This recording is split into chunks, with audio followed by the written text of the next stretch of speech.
Hola, ¿qué tal a todos? Buenos días, tardes o noches. Espero que estén muy bien. El día de hoy vamos a hablar sobre uno de los temas que son más importantes cuando queremos abordar a un neonato.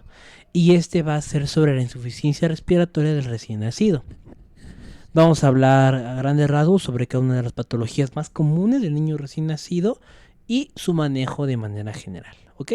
Dicho esto, vamos a comenzar. Lo primero que hay que recordar un poquito es la fisiología pulmonar y el desarrollo embriológico. Hay que saber que existen 5 etapas del desarrollo embriológico. El desarrollo embrionario, el pseudoglandular, el canalicular, el sacular y el alveolar, que más que nada se refieren a esta porción de que en el intestino anterior, que es un tubo, sale como una pequeña yema, ¿ok? De esta yema respiratoria se van a dar dos bracitos, que es el divertículo respiratorio, ¿ok? Si ustedes alcanzan a observar estos pequeños como pulmoncitos, muy pequeños como globitos que han salido, es lo que van a terminar formando a nuestros pulmones, ¿ok? Las etapas van cambiando según el desarrollo del producto e incluso hasta los 2 años, o sea, ya después de haber nacido, el niño sigue desarrollando comunicaciones para lo que son los alveolos, ¿ok? Pero ustedes alcanzan a observar, se ve como los bronquios van desarrollándose y se van creando lo que son los lóbulos, ¿ok? O sea, los lóbulos y la división del pulmón, recordando que el del lado derecho, que es un poquito más vertical al respecto al izquierdo, que es más horizontal, tiene 3 y el del lado izquierdo se divide en 2, ¿ok? Ahora, otro punto muy importante para entender la insuficiencia respiratoria es que el pulmón de un feto, en general de un niño que todavía está dentro del útero, se encuentra colapsado, ¿ok? En el colapso quiere decir que los pulmones no funcionan adentro de la mamá, ¿no? En este caso el útero, dicho de forma muy general. Esto ocurre porque están llenos de un líquido que se llama líquido pulmonar fetal. Este líquido pulmonar fetal se da por una microcirculación, o sea, un paso desde la sangre de otras proteínas por un trasudado que entra directamente al pulmón y por lo tanto lo mantienen colapsado, o sea, lo mantienen pegado gracias al gran exceso de líquido que éste le confiere. Los principales canales por los cuales el agua, o bueno, en este caso el líquido pulmonar fetal se van a desarrollar, se llaman acuapurinas, ¿ok? Estas acuapurinas también las vemos en otros órganos, como lo puede ser el riñón, pero de forma general en el caso del pulmón están desarrolladas básicamente para que el líquido pulmonar fetal, que en este caso es un transudado de todo el líquido que ocurre o que transcurre en el organismo, se mueva, ¿ok? Las acuapurinas se regulan principalmente por lo que son esteroides y por algunos agonistas beta adrenérgicos. De hecho, este es un pulso muy importante porque cuando un niño nace con un trauma o con esteroides inmaduros o cualquier otra situación, va a tener malos canales de este tipo. El líquido pulmonar fetal, como les digo, mantiene colapsado el pulmón, o sea, lo mantiene apretado, lo mantiene no funcional, pero esta característica se elimina al nacimiento. ¿Por qué? Porque cuando el producto pasa por el canal de parto, tal y como vimos en los videos anteriores sobre fisiología del parto y mecanismos del parto, etc., cuando este producto pasa a través del canal de parto, sufre cierto aplastamiento, si queremos verlo entre comillas, que le ayuda a eliminar a lo que es el líquido pulmonar y por lo tanto provocar que los pulmones empiecen a trabajar de forma adecuada. Otro punto muy importante son los canales ENaC o los canales de sodio epiteliales, que básicamente estos sirven para el paso de sodio y que ocurre una ósmosis, ¿ok? Si bien primero entran por una ósmosis, esto ocurre con una ósmosis inversa, que lo que va a darnos básicamente es el escape de líquido para que ahora sí todo lo que en él ocurra, pues ya lo llevemos de forma adecuada. Fuera del pulmón y ya no siga colapsado. Entonces el pulmón va a cambiar de funciones secretoras a otras excretoras y de una fase de respiración líquida, que es la que se da justamente dentro de la madre, a una fase de respiración gaseosa, que es la que tenemos los mamíferos. La circulación fetal es también un punto muy importante. La placenta es la que regula el líquido pulmonar fetal al nacer y es la que va a también dar un estímulo para su eliminación, así como los fenómenos del parto. De hecho, para que un niño tenga más riesgo de que ocurra un problema por acumulación de líquido pulmonar fetal, es por cesárea, ¿ok? ¿Por qué? Porque no pasó por los mecanismos del parto, que deben ser utilizados justamente para eliminar este exceso de líquido. Otro tipo de situaciones que no están presentes en la cesárea y que deberían de estar presentes justamente para evitar cualquier situación o cualquier problema son las catecolaminas, la arginina, la vasopresina, la prostaglandina E2, la prolactina, el surfactante, el oxígeno y los glucocorticoides, que de cierta manera pueden estar, pero obviamente en cantidades muy bajas porque no son los fenómenos fisiológicos. Entonces, si no está el fenómeno fisiológico, esto va a ocurrir o va a terminar en que el pulmón no elimine de forma correcta lo que es el líquido pulmonar fetal. Este es un esquema sobre la cantidad o las diferencias entre líquido pulmonar fetal y líquido amniótico, que al final de cuentas son muy parecidos, pero se dan cuenta en todo cambio, o sea, desde el pH, la osmolaridad, el sodio, el cloro, el bicarbonato y las proteínas presentes en ambos. También este es un esquema sobre la formación de lo que es el líquido pulmonar fetal. Si ustedes observan, esta como tal va a ser la formación del líquido. Aquí entran unos canales de cloro que lo que ocurren es que van a llamar al líquido linfático y al final de cuentas van a hacer un trasudado, ¿ok? Para que entre. Mientras que en el caso de la salida, o sea, cuando ya va a hacer funcionar los pulmones, cuando ya van a necesitar la respiración, este líquido debe dejar de invadir al espacio aéreo y por lo tanto se escapa. Se escapa por una presión osmótica, como les digo, una presión osmótica inversa, o sea, en vez de que entre, ahora está saliendo y ya se va por las venas, por las presiones a nivel de lo que es endotelio y se va a eliminar a través de múltiples factores. De los principales es a través de la boca y justamente esta presión intraabdominal elevada que ocurre durante el parto. Ahora, algo muy importante que ocurre en el recién nacido es el factor surfactante. Y el recién nacido se adapta justamente a su entorno gracias a este factor surfactante. Lo primero que debe ocurrir, como les dije, es la eliminación del líquido pulmonar fetal. Además, el uso de los músculos respiratorios por primera vez, el incremento de la presión intraabdominal, no solo por el mecanismo del parto, sino también por el llanto, que al final de cuentas es una fuerza en la que se está utilizando lo que es todo el músculo o toda la musculatura abdominal de lo que es el feto, la posición fetal, también este incremento de posición que permite que pase por un canal, imaginemos que este es un canal y que por aquí está pasando el feto, o sea, es de forma adecuada.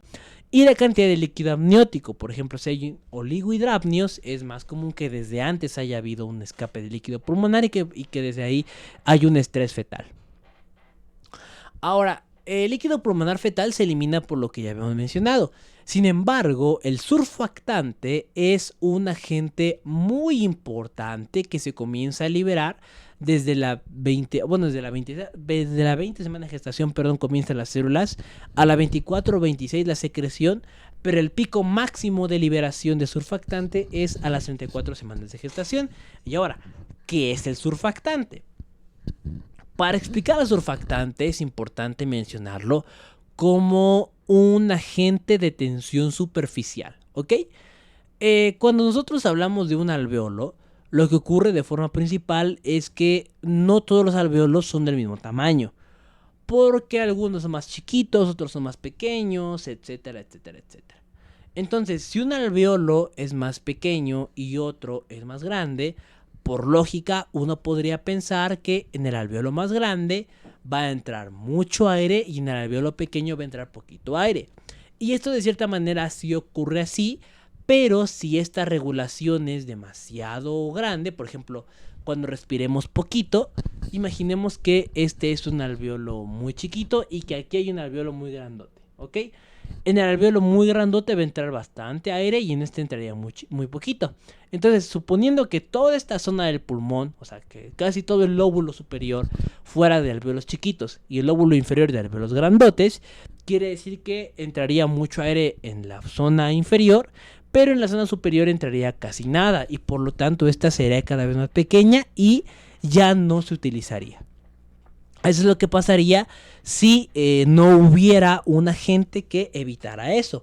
Pero ¿qué ocurre? Que el cuerpo es demasiado sabio y sintetiza, gracias a los neumocitos de tipo 2, un agente que se llama factor surfactante.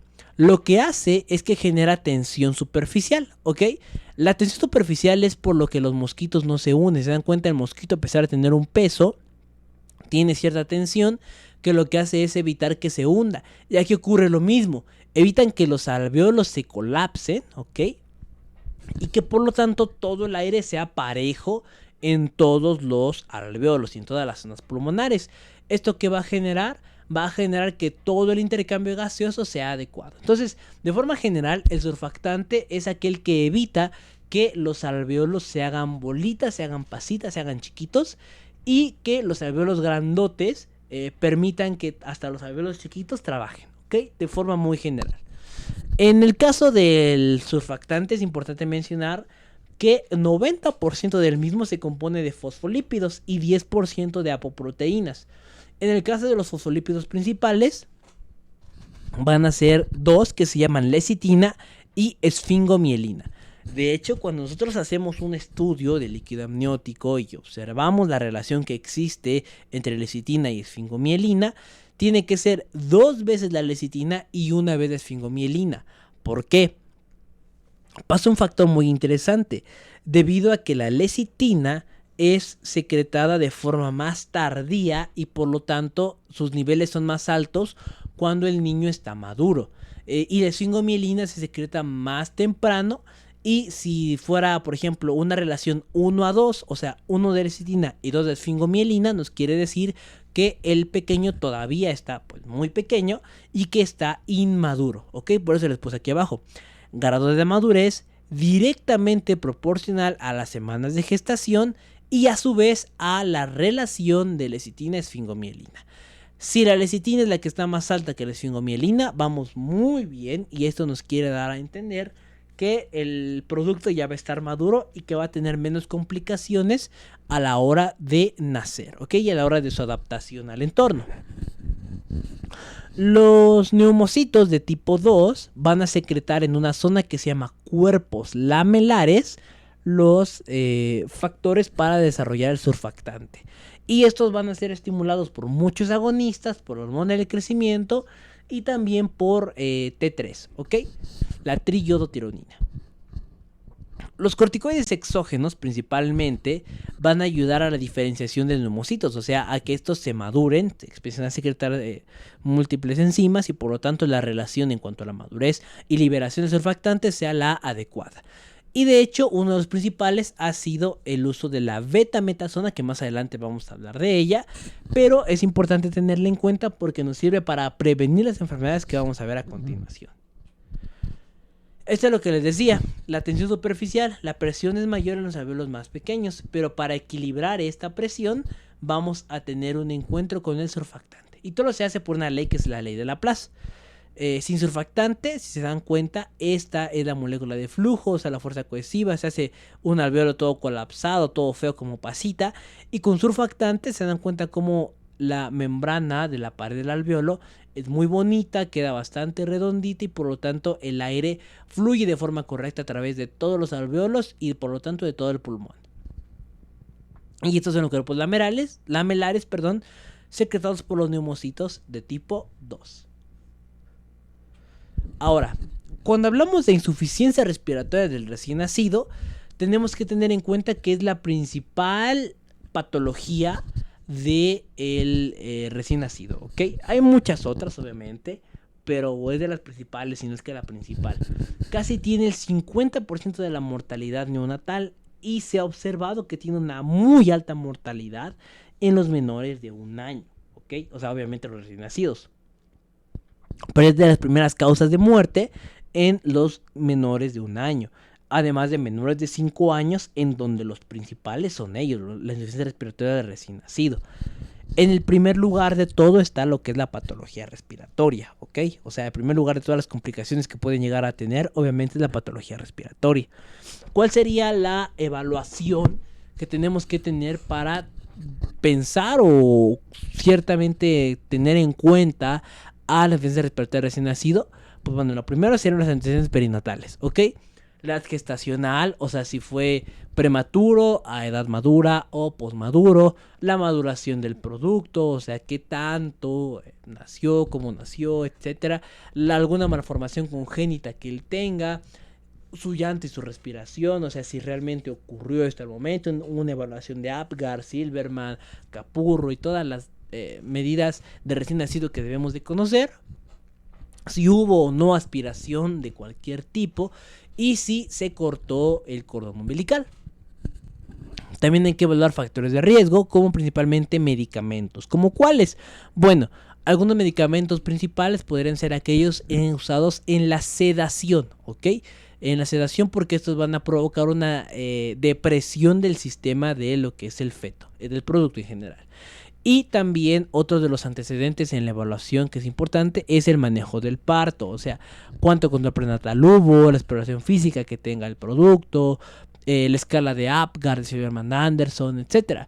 Pero en el caso de que encontremos un feto que está con un sufrimiento fetal por cualquier cosa, el principal factor pronóstico es la frecuencia cardíaca. Se han hecho estudios en donde se ha observado que la frecuencia cardíaca es el principal parámetro que tenemos que vigilar, porque si está en bradicardia o en taquicardia, es muy común que ese producto esté sufriendo por alguna cuestión. Puede ser porque aspiró meconio, porque tiene un circular de cordón, porque todavía no es el momento para que nazca y ya se está induciendo, o por cualquier situación que esto conlleve que el producto esté sufriendo. La etiología de la insuficiencia respiratoria, vamos a hablar de las más comunes, ¿no? Asfixia, bronconeumonía, síndrome de dificultad respiratorio, anteriormente llamado síndrome de enfermedad de membranas hialinas, SAM, o sea, síndrome de aspiración de meconio, taquipnea transitoria de recién nacido, un problema de neumotórax, malformaciones y otras causas, ¿ok? Otras causas que pueden llegar a provocar que exista una insuficiencia respiratoria. Entre las causas principales o factores de riesgo pueden ser la muerte neonatal previa, la edad gestacional, el peso al nacer, la relación peso-edad gestacional, una sepsis, un Apgar bajo, alguna malformación, un diagnóstico antenatal de una malformación, que esto va muy de la mano, o la prematurez. Todo esto son factores de riesgo relacionados con el producto, ¿okay? Con el recién nacido. Ahora, sociodemográficos y maternos, la edad de la madre, la escolaridad, su estado civil, su estado nutricional, su ocupación, algún antecedente de muerte perinatal, diagnóstico de hipertensión, de diabetes. De hecho, factores de riesgo en menores de 5 años siempre van a ser el antecedente de riesgo o antecedente de muerte de algún hermanito o algún niño también menor de 5 años.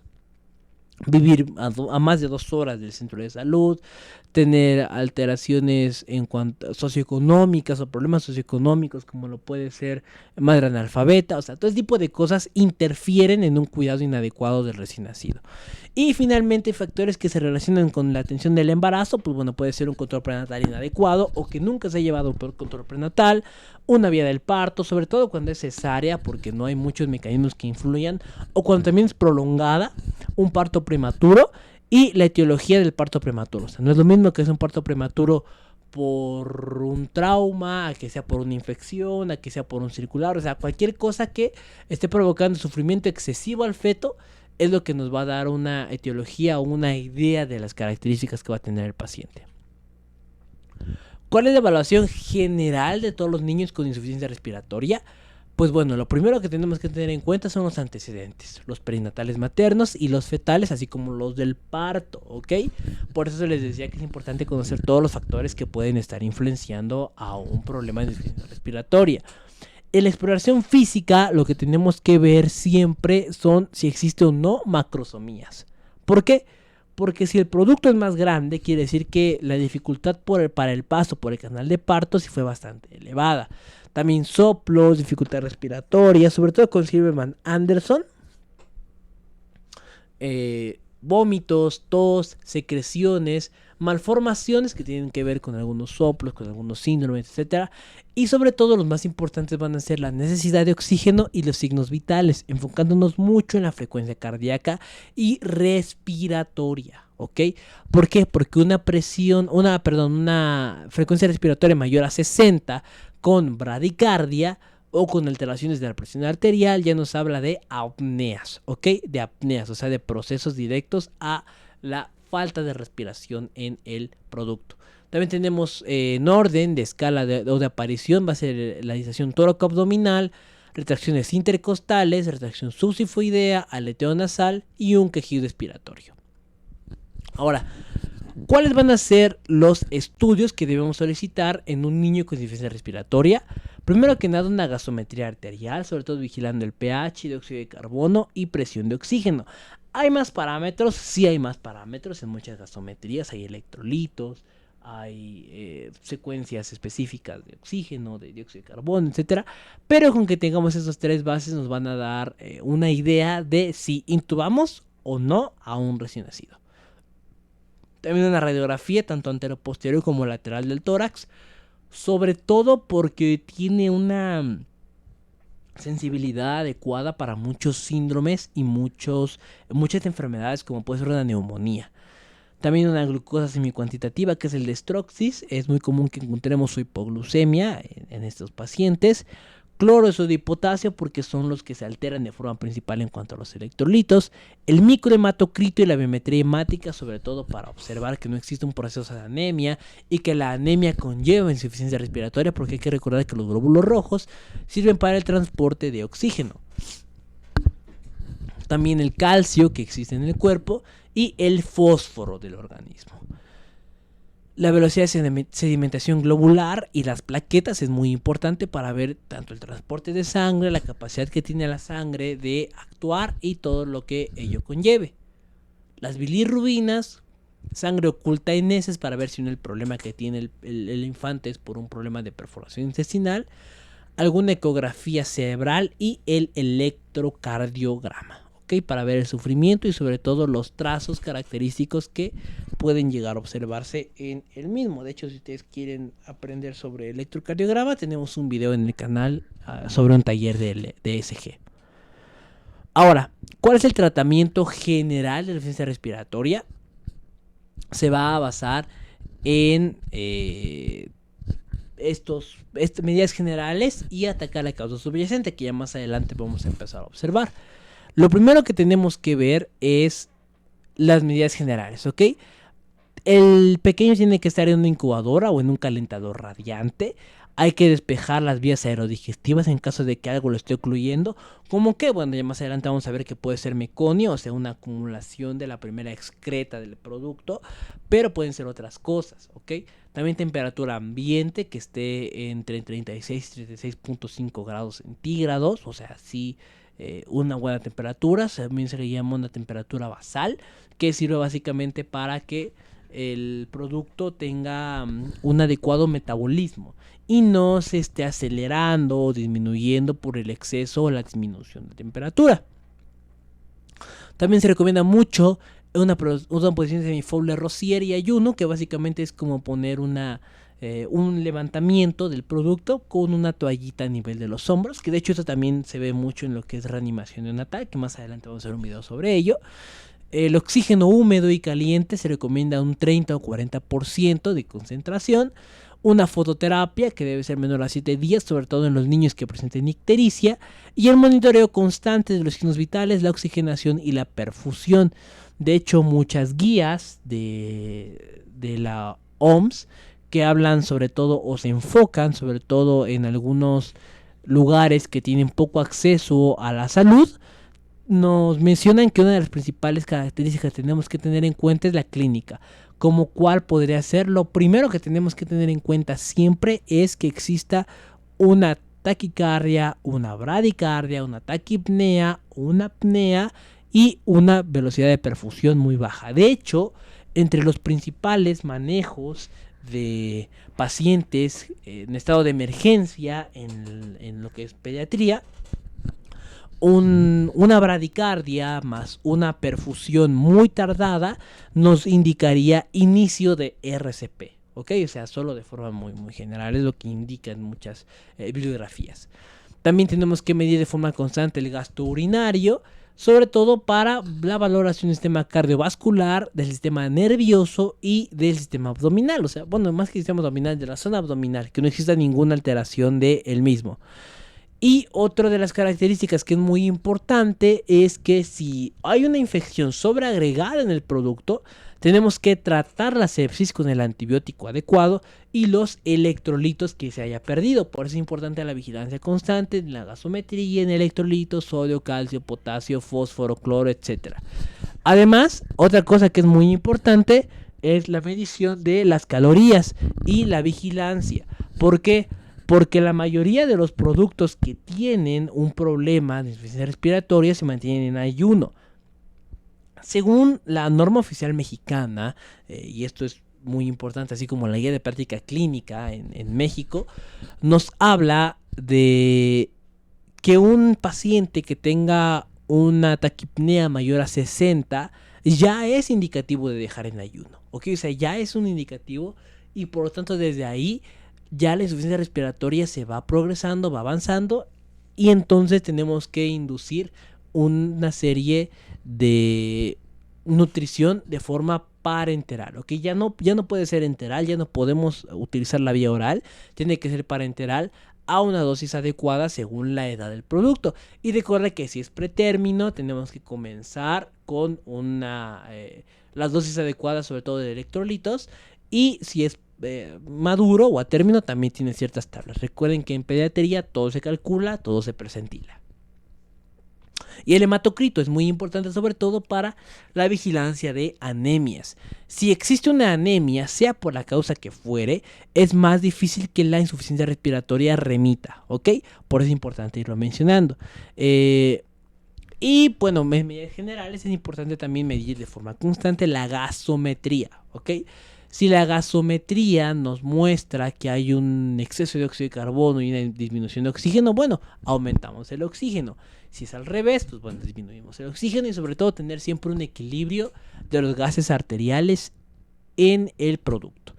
Y obviamente que el tratamiento de la insuficiencia respiratoria es tratar la causa subyacente, las que veíamos al principio.